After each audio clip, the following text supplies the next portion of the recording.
Boa noite a você que está presente aqui na Casa Espírita Fé, Cristo e Caridade, aos nossos amigos que nos acompanham pelas redes sociais, o nosso caloroso e afetuoso abraço.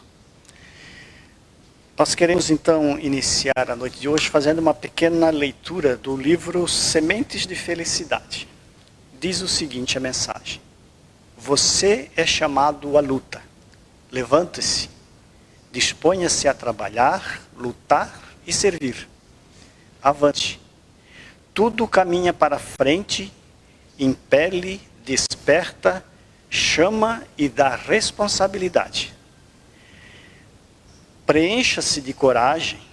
Quem se dispõe à luta, revestido de confiança em Deus, encontra a vida plena.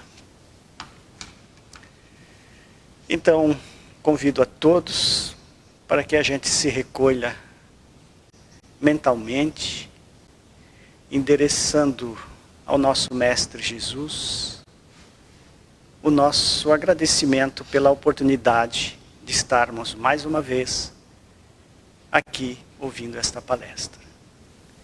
Sabemos, ó Mestre, que desde sempre estiveste conosco, acompanhando a nossa trajetória evolutiva ao longo das eras, e que sempre estivesse de forma amorosa, comprometida.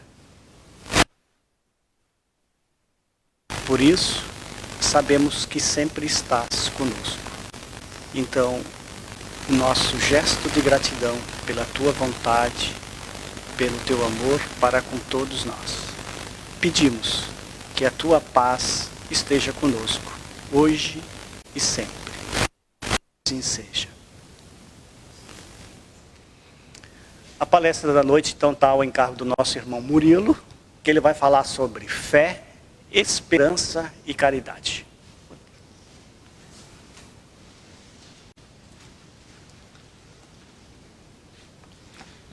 Boa noite a todos que estão presentes aqui conosco no auditório do Fé, Cristo e Caridade, e a todos que podem nos acompanhar hoje, ouvindo, vendo pela internet, YouTube e Facebook.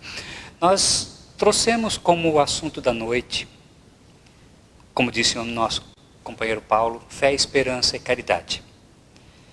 E fizemos isso pensando em algo que parece para nós muito óbvio. O mundo necessita hoje muito de fé. Precisamos muito de esperança nesses dias turbulentos. E como nos alertou Jesus, e por abundar a iniquidade, a caridade de muitos se esfria. Nós trouxemos este tema, mas esse tema não é nada novo. Nós vamos encontrar essa tríade das três grandes virtudes na primeira carta de Paulo aos Coríntios. Essa carta dividida em 13 capítulos.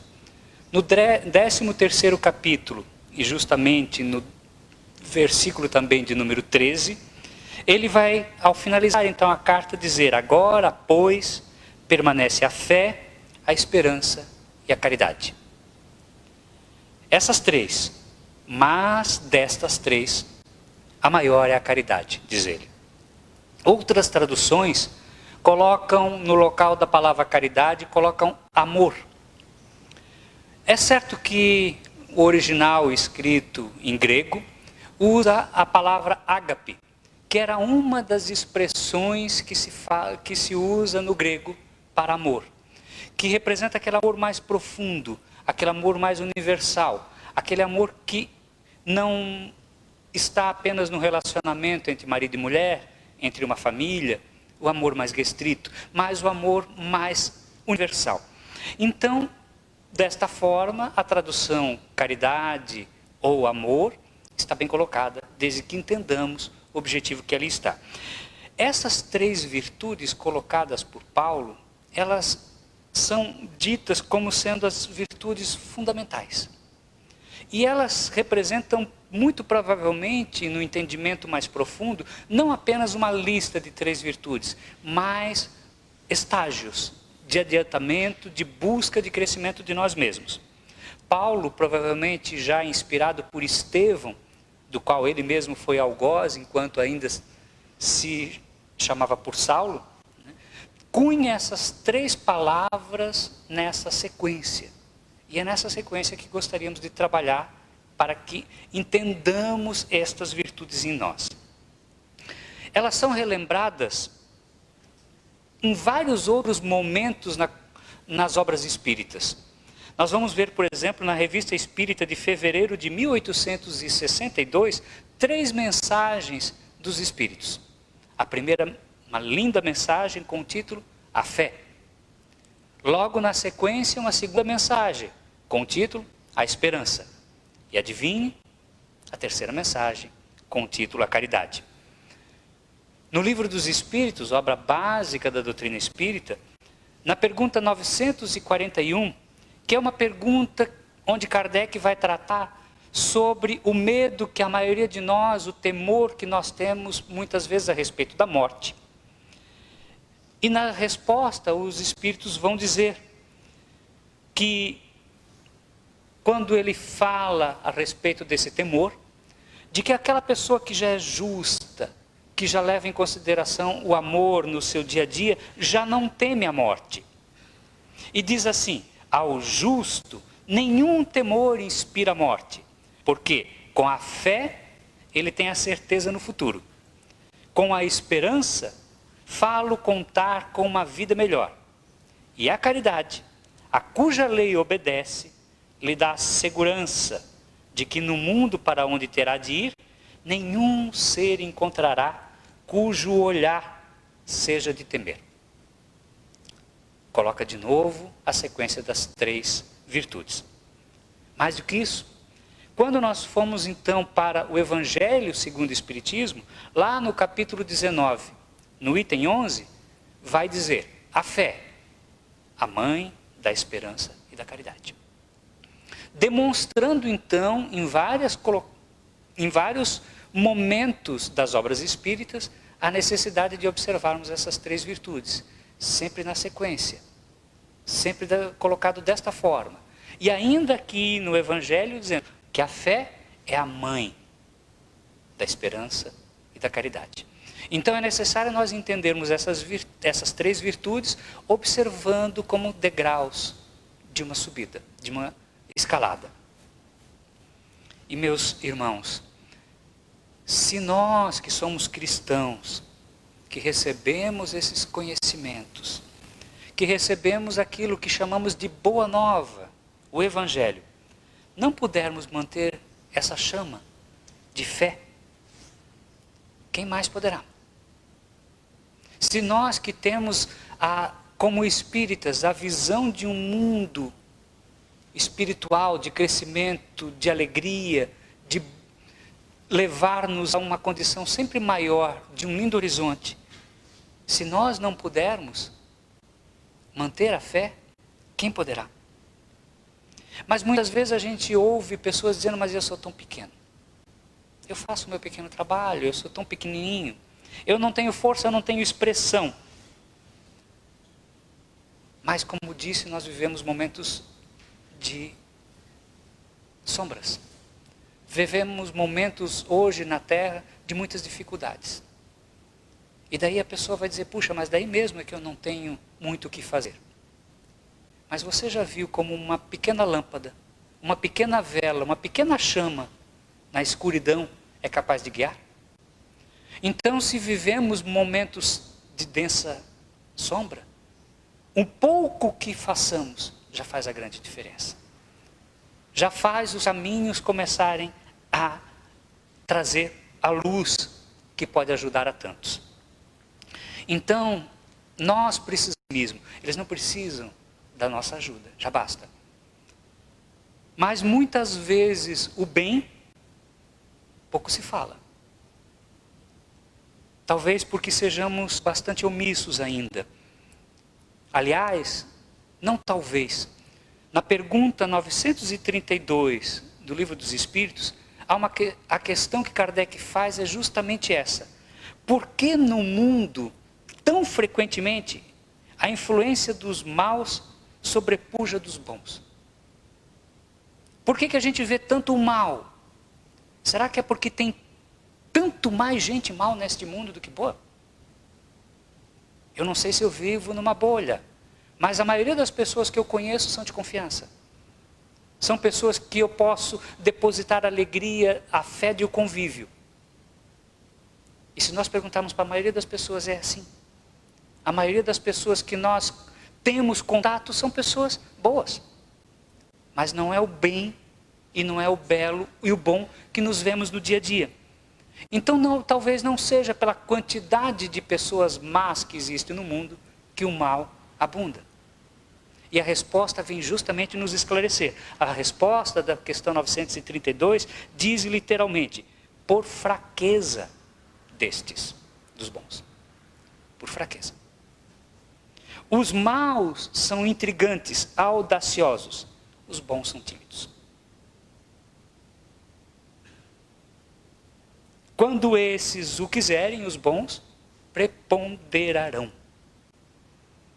Isso nos faz pensar efetivamente se não estamos neste mundo de sombra, não pela ação daqueles que fazem o mal, mas pela omissão de nós.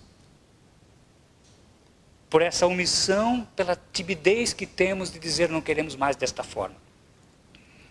Observemos no dia a dia. Se nós conhecemos uma pessoa que trabalha anos numa causa voltada ao bem, muitas vezes a gente nem comenta. A gente conhece aquela pessoa já de muito tempo. E ninguém nem toca no assunto. Não é assunto. É o normal. Agora basta o deslize moral de quem quer que seja numa pontinha para que aquilo vire assunto. Para que a gente comente com todo mundo. Para que a gente espalhe aquela notícia como se fosse rastilho de pólvora. Então há algo errado, porque a queda moral de alguém muitas vezes nos causa satisfação.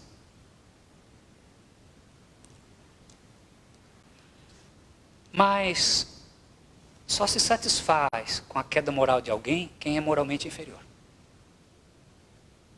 Porque se a pessoa efetivamente tiver moral elevada, vai procurar dar a mão àquele que caiu. E não o rebaixá-lo ainda mais.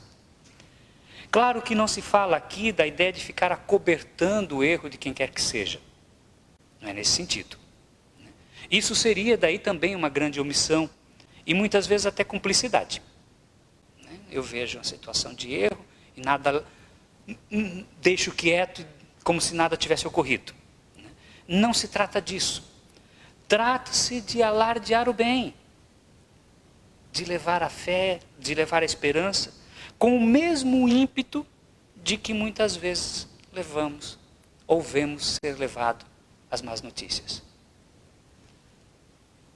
Ou como disse no início, será que alguém duvida que o mundo está necessitando de fé, de esperança, de mais amor, de mais caridade? Então este é o convite. Mas para que esse convite se torne efetivo, talvez valha primeiro que nós reflitamos o que é esta fé. De que fé se fala aqui na carta de Paulo? Porque ainda hoje nós muitas vezes vemos a fé reduzida à ideia de crença. Eu creio em Deus, eu tenho fé. Eu creio em espíritos, eu creio em reencarnação, eu creio nisso, eu creio naquilo. Então eu tenho fé. Mas será que fé é somente crer? Ninguém aqui está dizendo que não é crer. Mas, além da crença, fé é principalmente confiança. É claro que se eu não creio em Deus, não faz sentido eu dizer que eu tenha confiança em Deus. É necessário que faça parte da crença, para que depois eu possa também dizer, eu confio. Nós confiamos no dia a dia em várias coisas. É tão óbvio esse processo da fé ser confiança, que eu, estando saudável, eu pego um alimento, como, e vou ter confiança absoluta que a digestão será feita.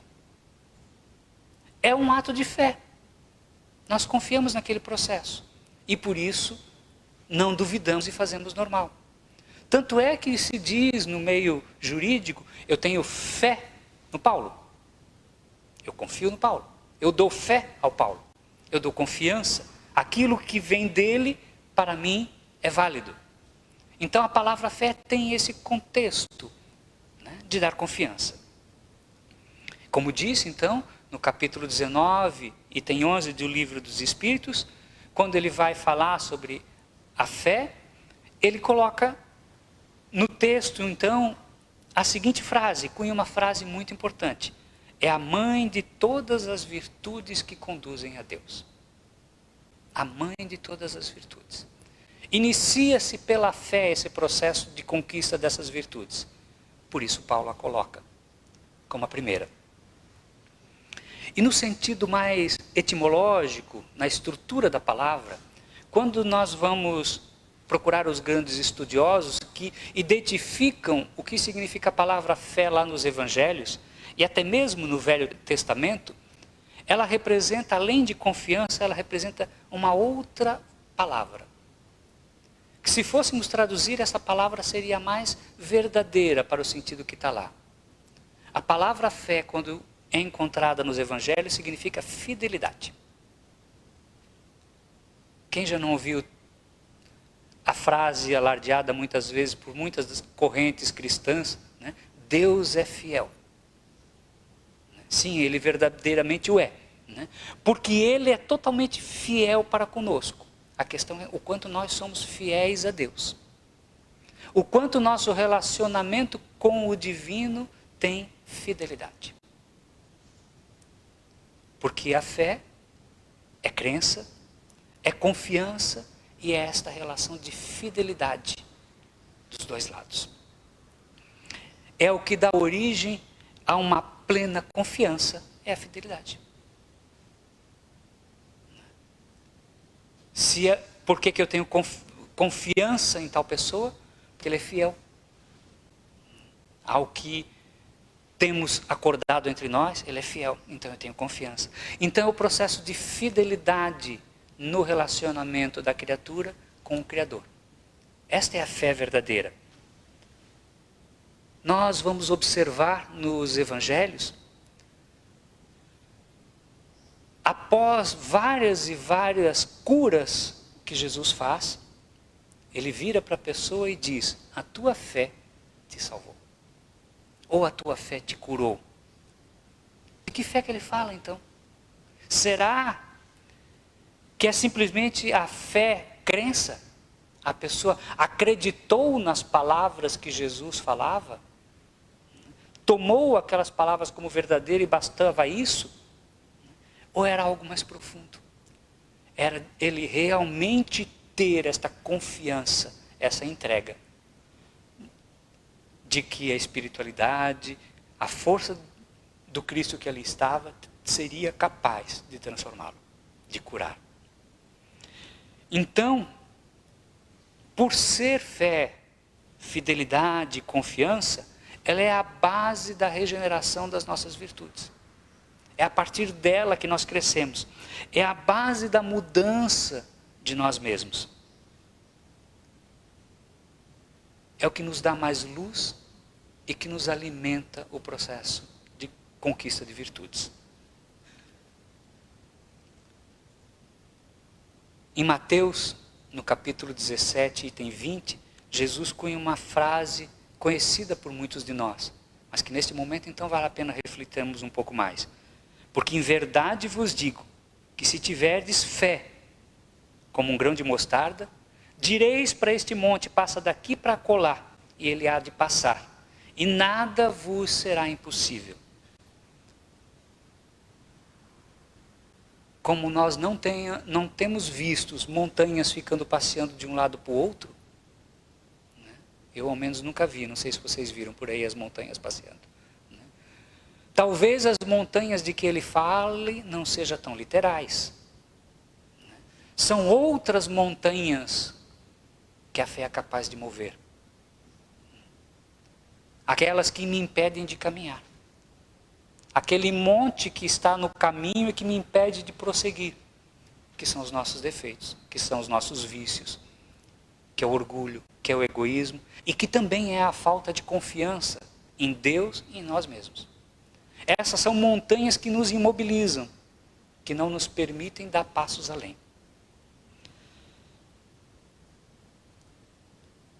Quando nós começamos a pensar na fé, é importante nós observarmos que, ao final de contas, todos nós temos fé em algo.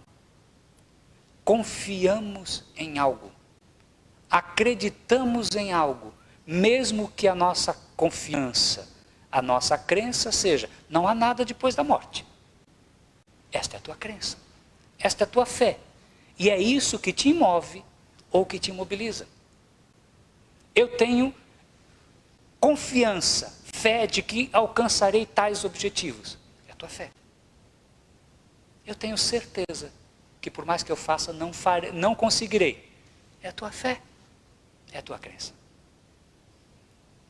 Então aquilo que temos, acreditamos, movemos. Movemos aquilo que está em nós. Se nós colocarmos então a nossa fé, a nossa crença, a nossa confiança no dinheiro, nós transformaremos o dinheiro no nosso Deus. É Ele que nos move. Nós vamos conversar sobre isso o dia todo. Os nossos atos vão girar em torno disso, porque Ele se tornou o nosso verdadeiro Deus, a nossa verdadeira crença.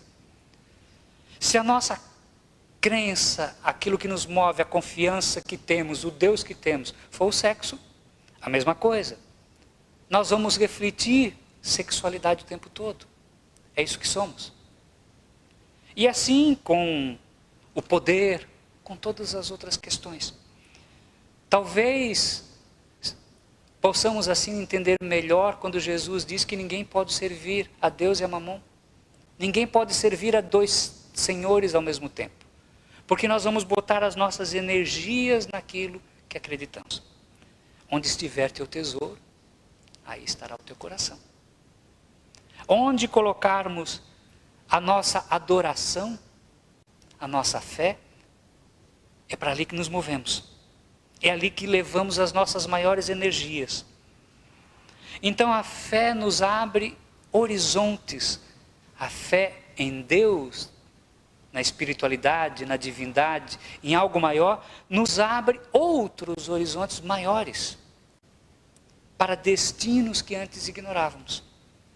Que muitas vezes nem imaginávamos que poderíamos ter e que poderíamos buscar. Portanto, a fé é mãe da esperança. E por isso vem em segundo momento. Ela é a filha primeira da fé. Tanto que é difícil até de separar. Porque se a fé nos abre esses horizontes, se nos descortina a possibilidade de mundo novo, é a esperança que nos põe a caminhar para alcançar esses horizontes.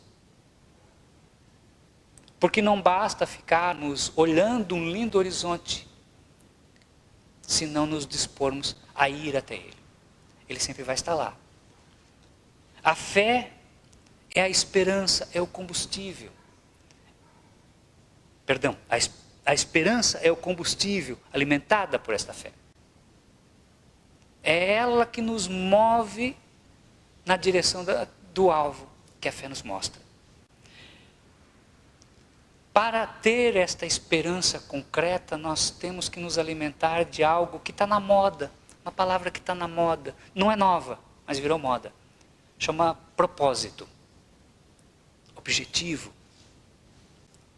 Porque se temos esperança, temos em algo. Teremos que concretizar, colocar como objetivo, como propósito. Porque se nós não temos propósito na vida, que vida temos? Vivemos para quê? O que dá sentido à vida é definirmos propósito. Porque senão nós acordamos, relacionamos, comemos, tomamos banho, Dormimos e repetimos a rotina. Seja ela qual for, mas repetimos a rotina. Quando nós colocamos propósito, nós estamos fazendo aquilo com algum objetivo maior. Então é interessante, importante, necessário que não sejamos como folhas levadas ao sabor do vento. E muitas vezes é assim que somos. Sem propósito somos assim. O vento bate para lá, é para lá que apontamos. Depois volta para o outro lado, é para cá que apontamos. Ora para um lado, ora para o outro. Mas o maior peso que a gente pode ter na vida é não ter sentido para a vida. Fica vazia. É não ter pelo que lutar. É não ter pelo que viver. Talvez esse seja um dos grandes males da nossa geração, talvez seja um dos grandes males da nossa atualidade. Tantas vidas, às vezes jovens, sem nenhum propósito. Nada identificando, dizendo, é para isso, é isso que me move. Perderam a capacidade de olhar mais além e vive o dia a dia, na rotina. Perderam a possibilidade de olhar esse horizonte vastíssimo que a fé nos abre, que a evolução espiritual nos apresenta, esse horizonte grandioso que nos aguarda. Mas se nos dispusermos, como disse, a caminhar, a buscá-lo. Meus amigos, como nós precisamos nos alimentar de propósitos para manter a esperança, para manter a fé. Mas não falo aqui daqueles propósitos de querer mudar o mundo, porque muitas vezes nós não temos sequer a força para mudar uma vírgula em nós mesmos. A questão é íntima. Eu vou tentar traduzir isso com uma experiência que tive, se me permitem. Alguns anos atrás, ainda muito jovem, quando comecei a frequentar casas espíritas e a conhecer um pouco da doutrina espírita e dos espíritas, algo me chamou muito a atenção. Além dos conceitos filosóficos, que foram surpreendentes, ideias novas, além das explicações, porque eu era muito questionador e tinha muitas dúvidas, e a doutrina espírita veio preencher essas dúvidas, esses questionamentos. Mas além desses processos mais que falaram ao intelecto, que é muito importante, né, que dá solidez à fé, teve algo que foi mais determinante, que lembro muito bem. Dito assim, talvez fique até difícil de expressar, mas eu vou tentar. Teve algo que me chamou muito a atenção. O olhar de certas pessoas. O olhar de certas pessoas. Eu nunca tinha visto pessoas com aquele brilho no olhar até então. De onde eu vinha, do grupo que eu vinha, as pessoas não expressavam esse brilho no olhar. Eu não estou falando aqui da cor dos olhos. Eu estou falando de um brilho, algo diferente. Era algo de especial, e eu nunca tinha visto. Eram pessoas que no olhar transmitiam paz, transmitiam esperança, transmitiam fulgor. É certo que não eram todas, é verdade. Mas algumas tinham, e para mim foi estranho, foi espetacular, e me deu uma certeza. Aqui tem algo que muda as pessoas. Aqui tem algo que transforma realmente as pessoas. Isso me convenceu muito mais do que palavras. Isso me convenceu muito mais do que os livros. Porque dava autenticidade àquelas palavras. Aquelas palavras não estavam ao vento. Elas emanavam de uma coisa que eu descobri depois que tinha muita energia. Uma coisa chamada exemplo. Isso move. Então, certa vez, curioso, já um pouco mais íntimo daquelas pessoas, eu tive coragem de perguntar. Pergunta estranha de se fazer, né? Mas eu fiz. Como é que se faz para ter este brilho que se observa no seu olhar? A pessoa deve ter achado engraçada a pergunta, mas eu fiz. E eu lembro até hoje a resposta. Ela deve me chamar de meu filho, meu querido, qualquer coisa assim. Né? Mas ela me disse, mais ou menos assim, é que eu tenho um propósito bem definido na vida. Uau! Eu tenho um propósito bem definido na vida. E eu fiquei imaginando, nossa, ela deve ter algo grandioso. Vai querer construir um hospital. Vai fundar um orfanato, adotar dezenas de crianças. Né? E daí, a segunda pergunta foi fácil, né? E qual é esse propósito? E a resposta dela também não dá para esquecer. O meu propósito é jamais, em nenhum dia da minha vida, eu terminar o dia sem ter sido útil a alguém. Esse é o meu propósito.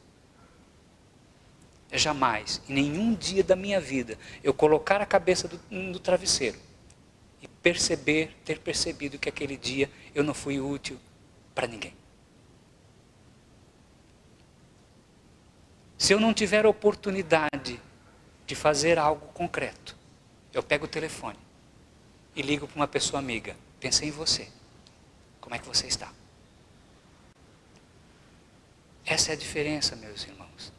É o propósito em comunhão com a divindade. É um propósito que vai além de mim. É a criatura que percebe que não terá paz, não terá alegria sincera, se ela pensar somente nela. Porque toda alegria sincera, verdadeira, ela existe a partir do momento que eu posso distribuir essa alegria com alguém. Essa é verdadeira. Não somente com aquele próximo mais próximo, que também é necessário, os parentes, os amigos, é verdade. Mas Jesus já nos alertou. Se fizeres somente o bem aos seus, que fazeis de especial? Não fazem assim também os fariseus e os publicanos? Vamos trazer para o dia a dia nosso. Não fazem assim até os bandidos? Não cuidam dos seus? Então, o que fizemos de especial, temos que fazer também. Mas se fizermos só isso, se o nosso amor foi só para aquele ninho e nada mais, se a nossa visão de mundo for de nós e aqueles que nos cercamos, então é necessário que possamos abrir esses horizontes e observarmos o que efetivamente queremos como propósito de vida. Trazer esse sentido à vida chamado esperança. Porque a esperança, ela acende em nós esta nova chama, esta nova luz, mesmo nas situações mais duras. Ela não vai nos evitar a dureza da vida. Mas, se eu sei onde quero ir, mesmo com as durezas da vida, eu sei que devo prosseguir. Eu tenho energias para conseguir continuar caminhando. Não que as circunstâncias vão ser amenizadas, mas a minha visão perante essas circunstâncias muda muito, porque eu tenho um objetivo final.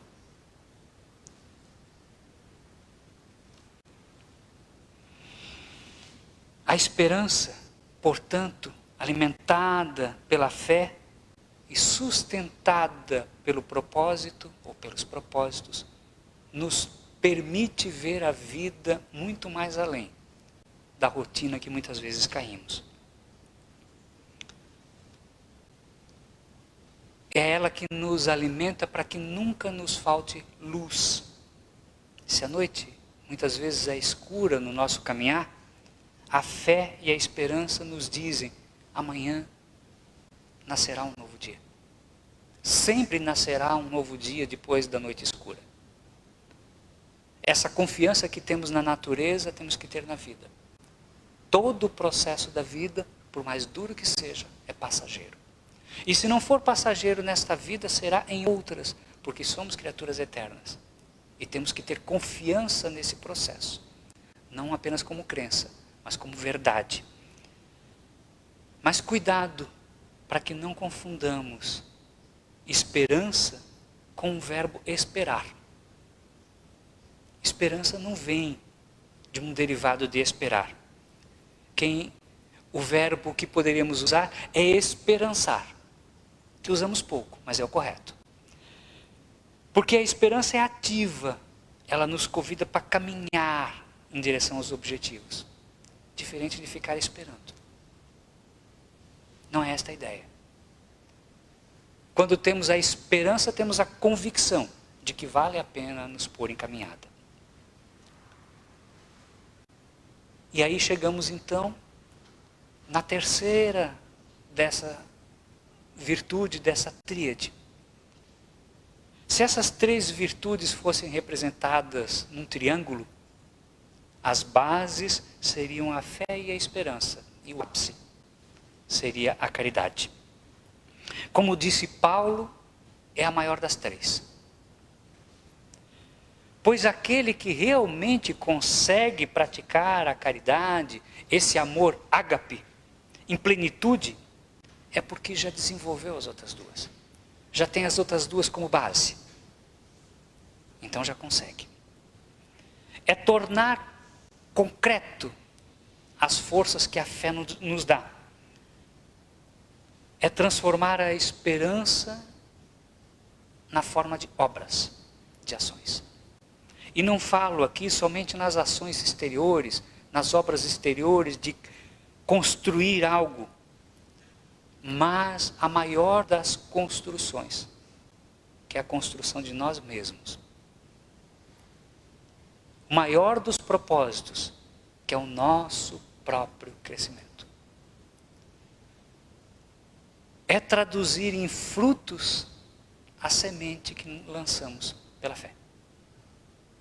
Esta é a caridade. É o que dá eternidade nas nossas relações. Porque todo o resto das nossas relações, se não tiver caridade, se não tiver amor, são passageiras. Mas aprendemos na doutrina espírita que as relações que efetivamente são cunhadas com afetividade, amor, carinho e caridade são eternas. São relações permanentes.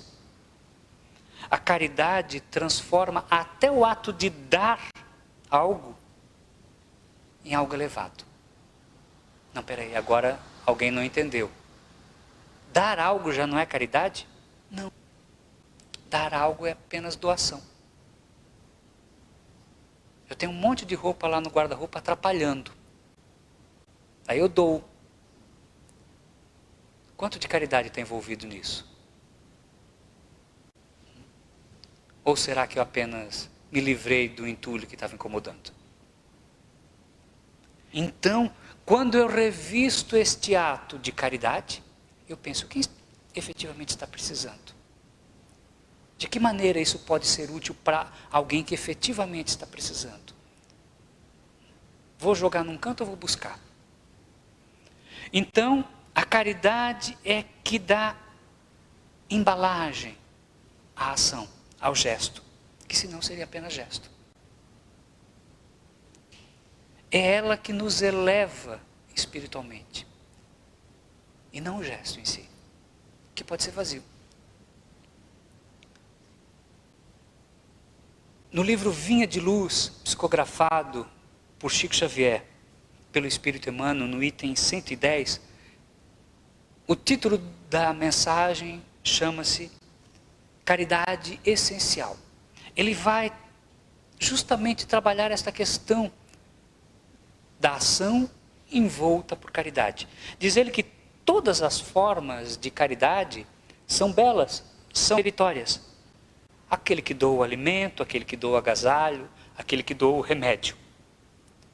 Mas todas são secundárias, se não forem trabalhadas, buscadas com a caridade essencial. A caridade, diz ele, de falarmos, de pensarmos, de agir como Jesus no Evangelho. Então, quando fizemos esta caridade e doamos o alimento, nós não estamos alimentando somente o corpo, conseguimos alimentar a alma da criatura. Quando fizemos esta caridade e levamos agasalho, podemos estar agasalhando moralmente aquele que caiu, trazendo para aquele coração o calor que faltava, e não só para o corpo. Quando doamos o remédio para aquele que está doente, curamos feridas mais profundas, se embalarmos tudo isso com caridade.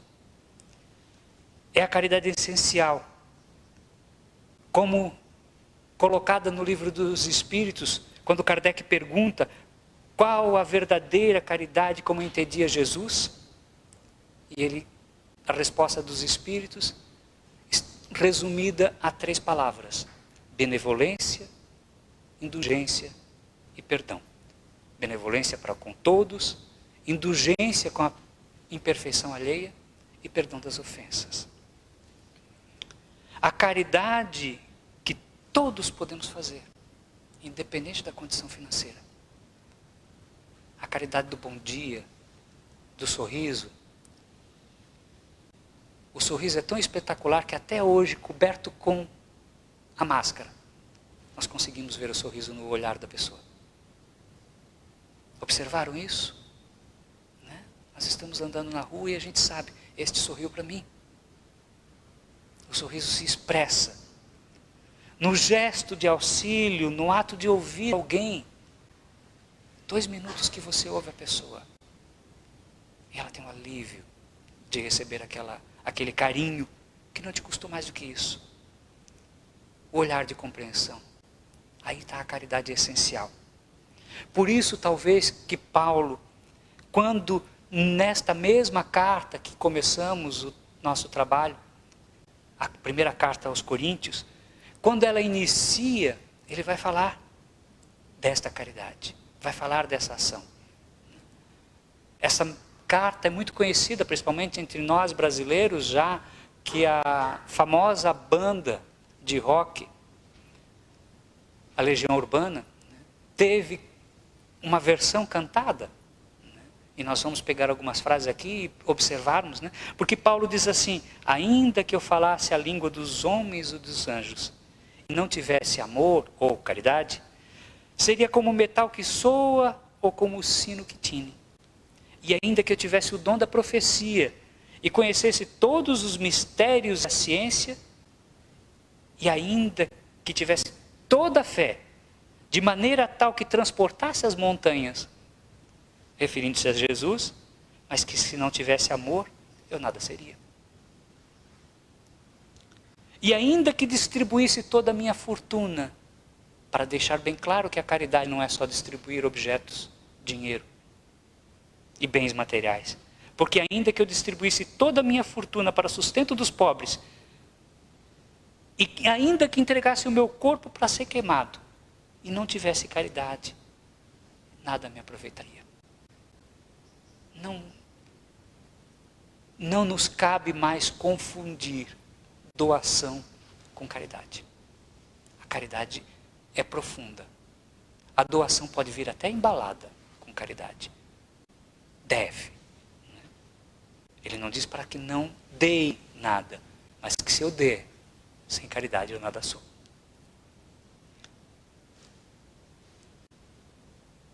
Se a fé então nos descortina um novo horizonte, se a esperança nos alimenta a caminhada, a caridade são os rastros, o legado que deixamos por onde passamos. A caridade é que embeleza, é que ilumina a nossa jornada, é que faz diferença. é o que efetivamente pode mudar a nós mesmos e quem está conosco. É claro que sabemos que muitos de nós, nestes momentos de dores, nesses momentos de dificuldades, ainda passamos por muitos sofrimentos. É natural. Muitos de nós vêm passando por muitas dificuldades. Nem todos, mas muitos por graves dificuldades. Este aqui é um convite para que abramos o coração, mesmo que em nós ainda haja dificuldades. Para que abramos para essa fonte de água viva que pode nos alimentar, nos dar sentido e nos purificar. É uma fonte que vai passando por dentro de nós, pelo nosso coração, e o tornando mais puro, mais brilhante, mais de luz, trazendo um novo alento a cada dia, a cada momento. É uma fonte que, como se tornasse o terreno do nosso coração mais fértil, transformando aquela terra ressecada com a fonte viva em terreno fértil. Nós vamos aprendendo com os ensinamentos do Mestre, com os ensinamentos de Jesus e a partir do seu Evangelho, que não há alegria efetiva se não aprendermos a servir, a distribuir, a compartilhar. Nós muitas vezes estamos tão absorvidos com as questões materiais, ainda mais agora com toda a dificuldade que vivemos, pelas brigas políticas, pelas dificuldades, pelo medo que nos é imposto, que muitas vezes deixamos de estar atentos ao que realmente importa. Ao nosso lado, há outros corações chorando. E não observamos. Está muitas vezes em nós levar o pequeno alívio. E não nos permitimos ou não nos julgamos capazes. Recordo de volta a pergunta do Livro dos Espíritos: os bons são omissos. Nós deixamos que a maldade se espalhe e não somos capazes de levar o sorriso que alivia. Neste momento, até mesmo pela pandemia, deveria aqui ser um convite. Um convite para observarmos que a vida material é frágil. Fala-se tanto nas mortes. A vida material é frágil. Ela é passageira. E desculpem, meus amigos, mas qualquer um de nós pode ser convidado para ser o próximo. Se não pelo vírus, por qualquer outra coisa. Qualquer um de nós pode ser convidado a retornar para o mundo espiritual bem antes do que imaginamos. Porque a gente imagina para os outros e não imagina para nós. E que conquistas espirituais levaremos no nosso coração? O que efetivamente deixaremos aqui e o que efetivamente levaremos? Só levaremos aquilo que está dentro de nós, seja virtudes ou vícios que construímos. Apenas isso. E seremos lembrados aqui, principalmente pelas marcas que deixarmos nos corações dos outros. A partir disso é que seremos lembrados. Marcas positivas ou negativas, mas esta é a nossa lembrança. Para encerrar, eu gostaria de recordar uma passagem bastante peculiar do Evangelho do Cristo,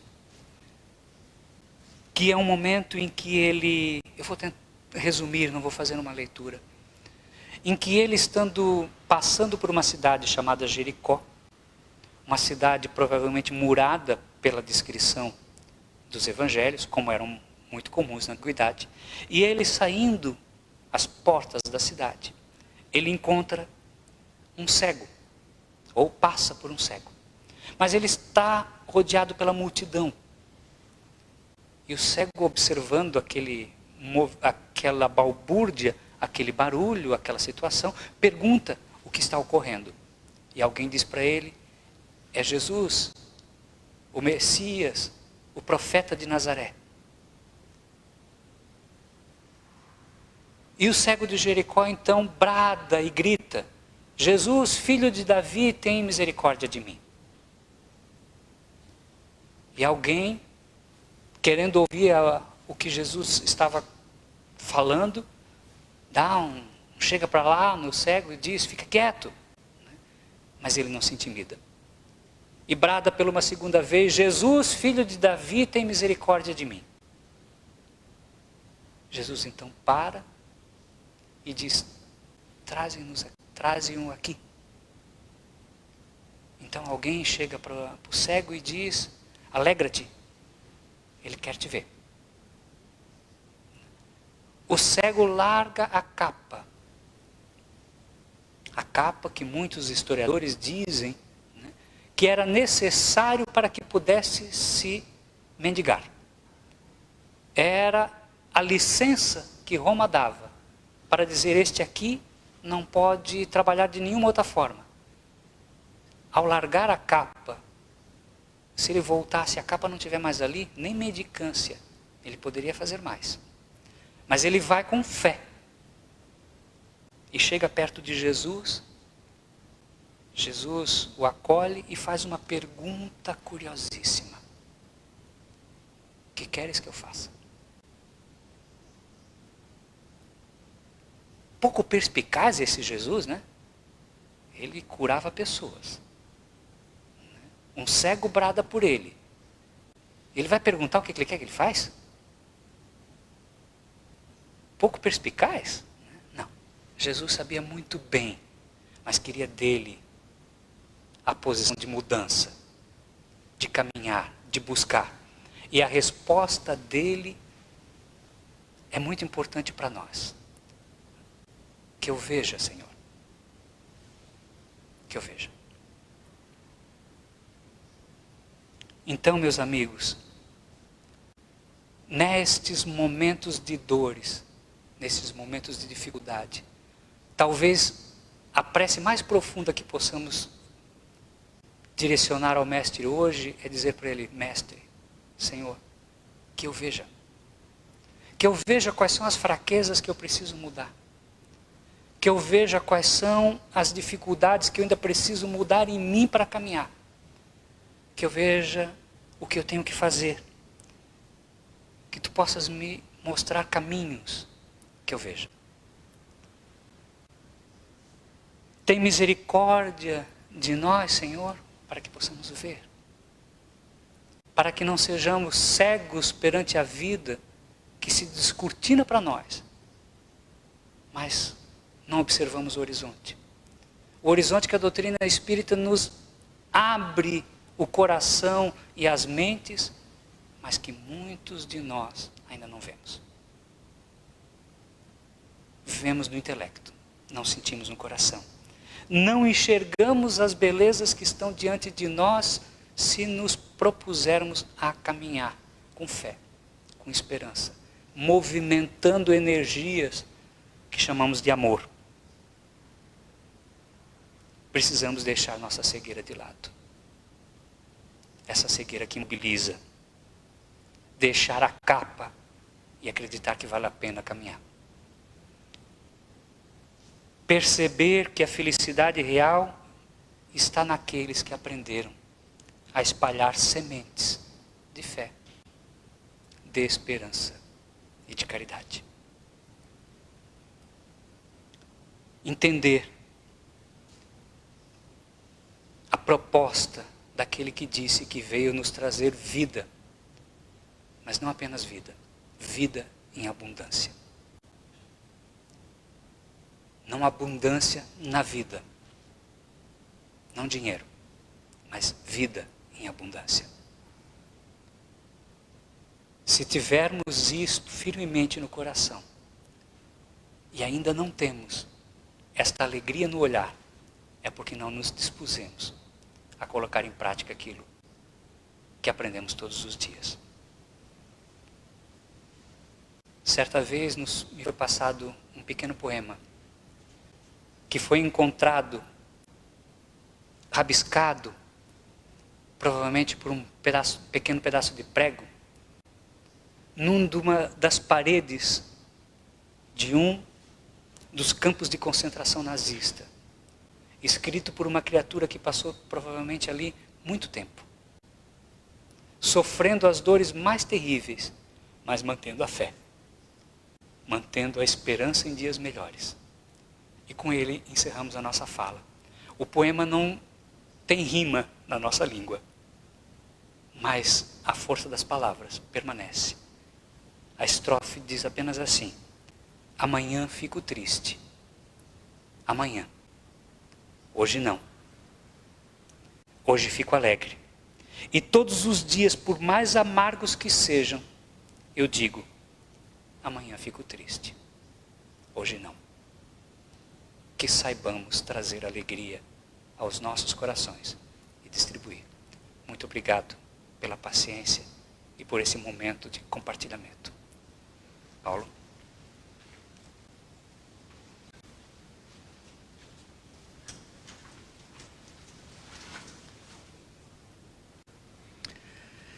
Nós agradecemos ao Murilo pela palestra da noite, assim como agradecemos a presença e a atenção de todos vocês.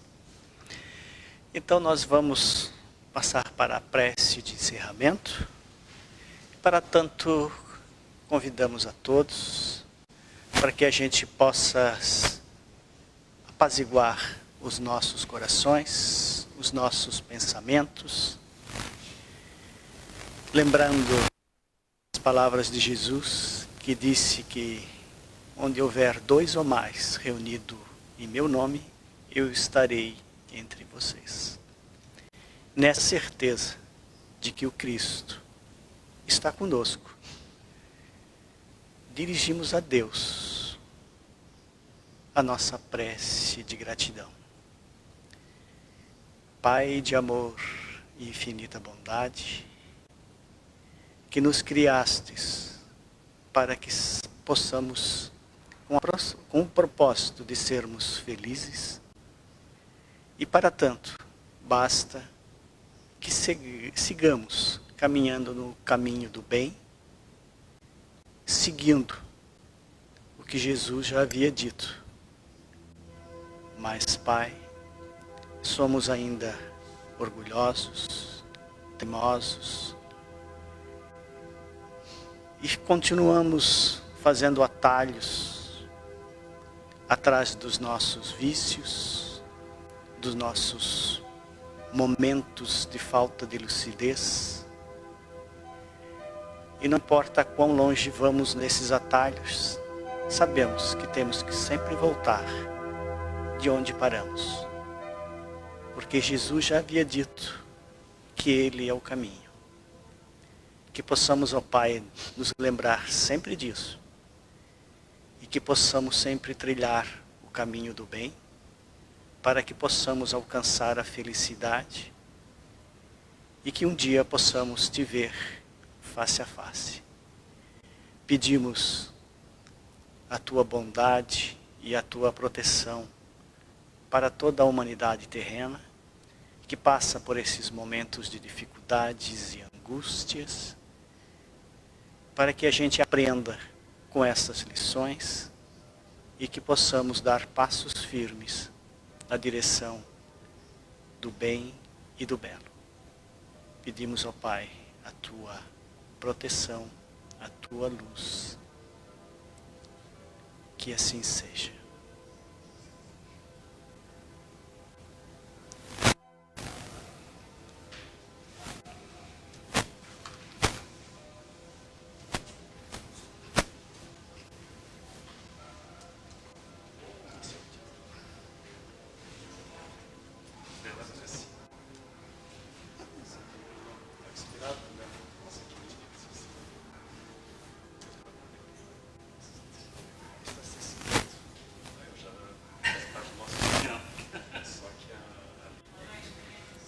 Obrigado. Esse resultado tem muito trabalho. Uma frase ele foi colocando ali, encaixando. Não é fácil chegar ali.